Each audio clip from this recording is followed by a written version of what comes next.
What's up, Lakers Nation? Welcome back to Lakers News Fan Report, your home for the most exclusive updates, the deepest analysis, and all the insider information on our Los Angeles Lakers. I've got something today that's going to completely change the conversation around this franchise, and I need every single one of you to stay with me until the very end, because what I'm about to discuss involves the biggest name in our organization and a shift that could define the next decade of Lakers basketball. Hit that subscribe button right now and turn on those notifications because you're going to want to be here for every update as this story develops. This is massive, this is unprecedented, and this is happening right now. Let's get into it. The Lakers are rolling right now, sitting at 15 wins and 4 losses, playing some of the most exciting basketball we've seen in years. The energy at Crypto.com arena is electric. The chemistry on the court is undeniable, and there's a genuine belief that this team can compete for a championship. But underneath all that success, underneath all those highlight plays and impressive wins, there's a situation brewing that nobody wants to talk about openly, but everyone in basketball circles is whispering about. Today, I'm going to address it head-on because as Lakers fans, we deserve to know what's really happening with our franchise. When you think about the Los Angeles Lakers, you think about greatness. You think about Magic Johnson running Showtime. You think about Kobe Bryant's Mamba mentality. You think about Shaq dominating the paint. And for the last several years, you think about one name above all others.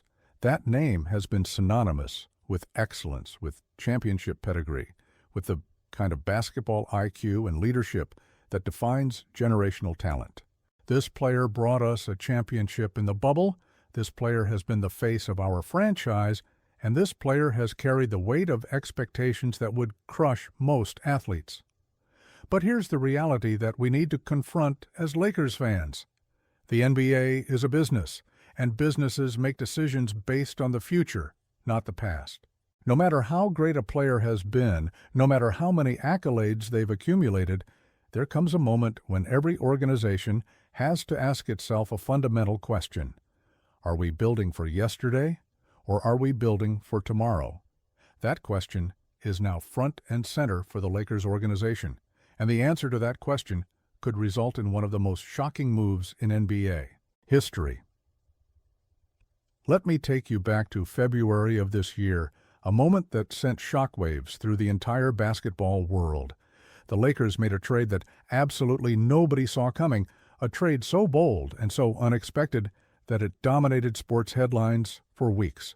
The organization sent Anthony Davis to Dallas and brought in Luka Doncic, one of the most talented players on the planet, a 26-year-old superstar who's already established himself as an MVP candidate and one of the faces of the NBA. When that trade happened, the reactions were mixed. Some people thought the Lakers were making a massive mistake, trading away a player who had been instrumental in winning a championship. Others saw the vision, understanding that Luka represents the kind of generational talent that you build a franchise around for the next decade.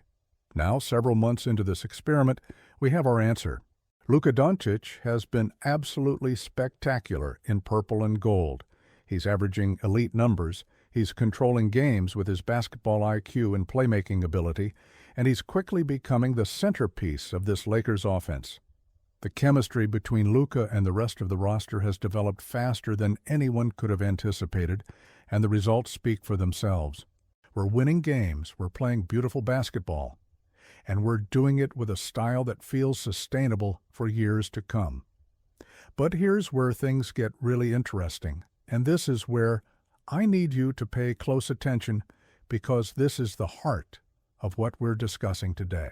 Along with Luka's emergence, we've also witnessed one of the most surprising breakout performances of the entire season. Austin Reaves has taken his game to a completely different level this year. The confidence, the shot-making, the ability to create for himself and others, Reaves has transformed from a solid role player into a legitimate third option on a championship-caliber team. The Lakers have found something special in the Luka-Reaves combination, a dynamic duo that can carry this offense for the foreseeable future.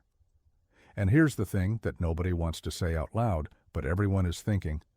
When the Lakers have played without their veteran superstar, they've actually looked even better in some ways.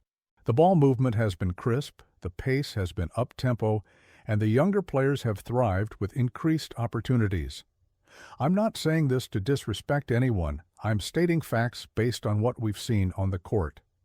The Lakers went on a winning streak early in the season when that veteran was out, and it raised a question that the organization now has to seriously consider.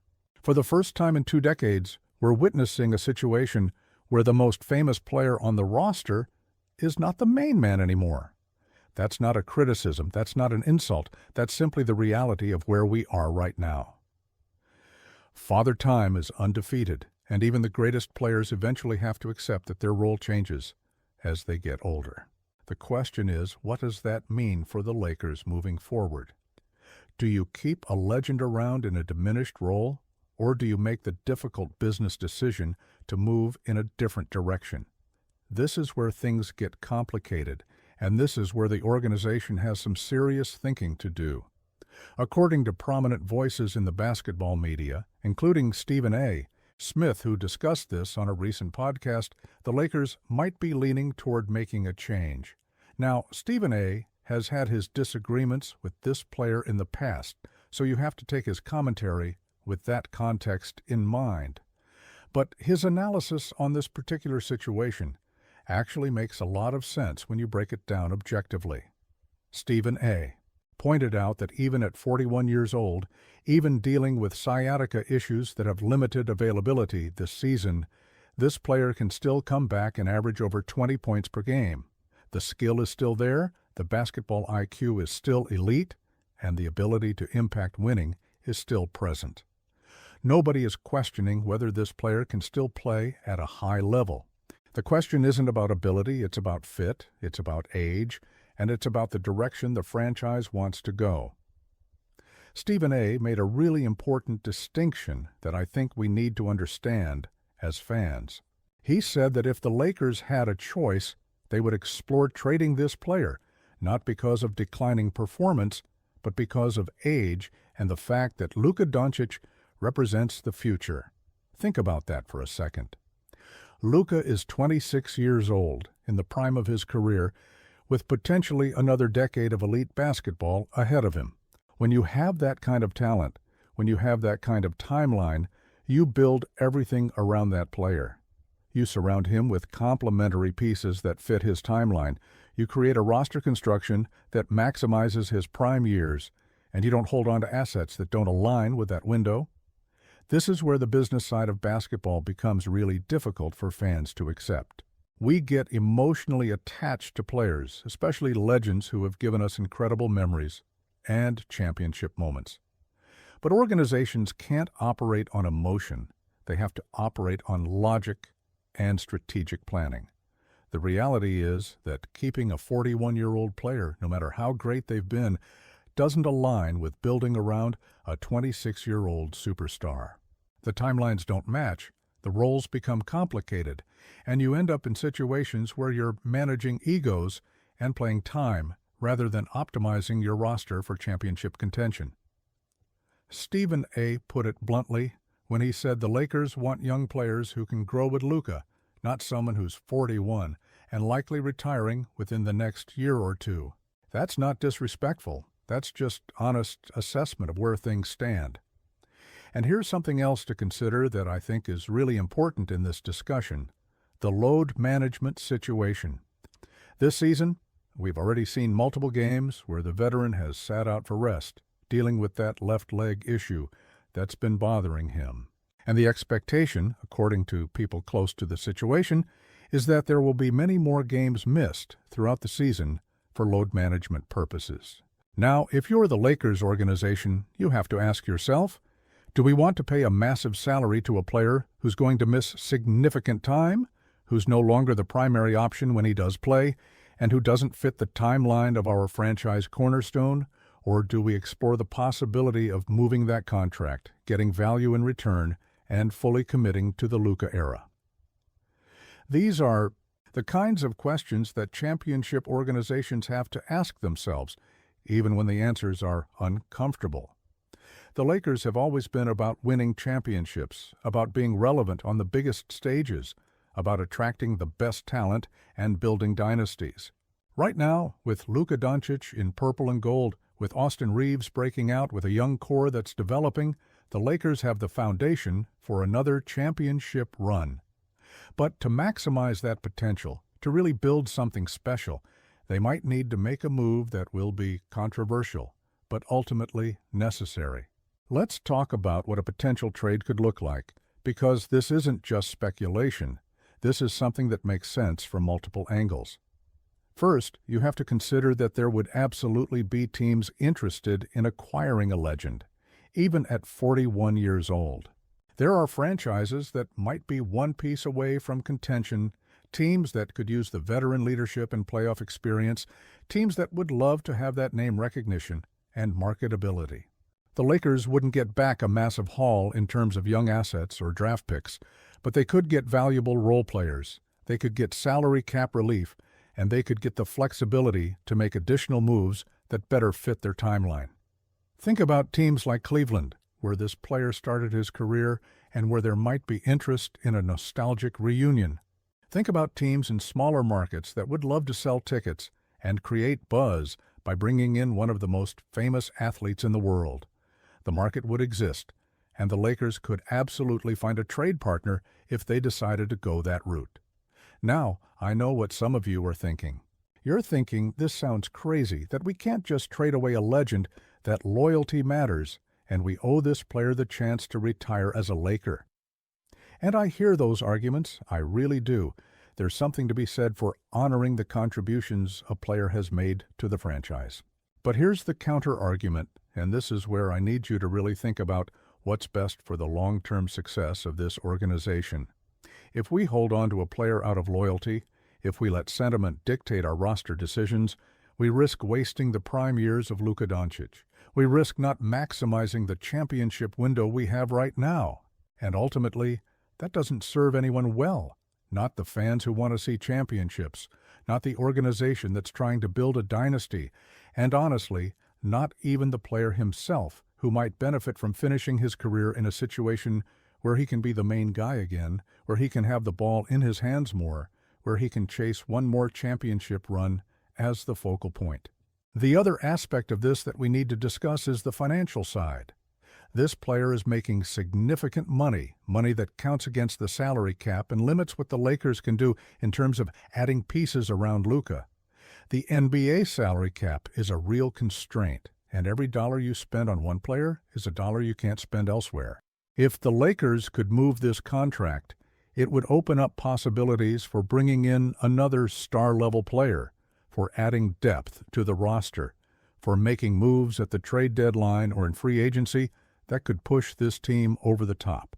Financial flexibility is crucial in today's NBA, and right now, having a massive contract tied to a player who's not the primary option and who's missing games for load management isn't optimal roster construction.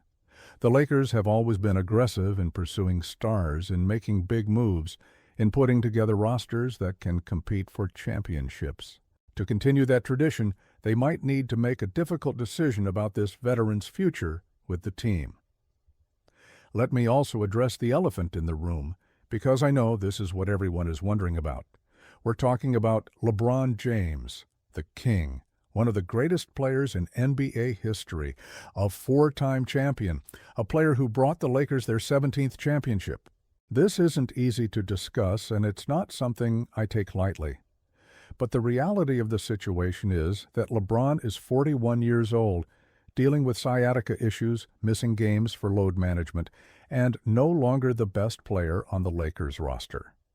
Luka Doncic is now the face of this franchise, and that's not going to change whether LeBron stays or goes. The question the Lakers have to answer is, do we keep LeBron around in a reduced role, or do we make the business decision to trade him and fully commit to building around Luka? According to Stephen A. Smith and others who follow the league closely, the Lakers are leaning toward the latter option. Not because LeBron can't play anymore, but because his age doesn't align with Luka's timeline, and because the organization wants to surround their 26-year-old superstar with players who can grow with him over the next decade. This would be one of the most shocking trades in NBA history. There's no question about that. LeBron James has been untouchable for 2 decades, the kind of player you build around, not the kind of player you trade away. But we're in unprecedented territory here. LeBron is in his early 40s. He's clearly not the same player he was even 2 years ago, and the Lakers have found their next franchise cornerstone in Luka.